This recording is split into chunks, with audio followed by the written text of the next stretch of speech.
আমরা চাই আমার সোনার বাংলার 91% এই দেশে মুসলমানের দেশে সংসদ ভবনে যারাই আজকে নাস্তিক মুর্তাদার ইসলাম ধর্মকে অবমাননা করবে, আল্লাহর দেওয়া বিধান চূড়ান্ত শাস্তি মৃত্যুদণ্ডের আইন বাস্তবায়ন করতে হবে যদি সরকার মুসলমান হয়ে থাকে।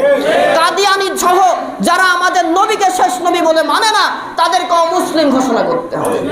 আর ভারত সরকারকে চিঠি দিয়ে দিতে হবে দ্রুত অনতি বিলম্বে আপনারা এর ব্যবস্থা নেন, না হলে আপনাদের সাথে সম্পর্ক নাই। শহীদ আল্লামা সাঈদের কথা মিলবে ইনশাআল্লাহ।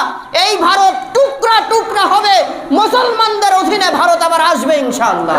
কালেমার পতাকা ভারতেও প্রতিষ্ঠিত হবে, আর হিন্দুস্তান থাকবে না, আল্লাহর দ্বীন ইসলাম প্রতিষ্ঠা হবে ইনশাআল্লাহ। এর জন্য সারা বিশ্বের মুসলমান আমরা ঐক্যবদ্ধভাবে থাকবো তো ইনশাআল্লাহ।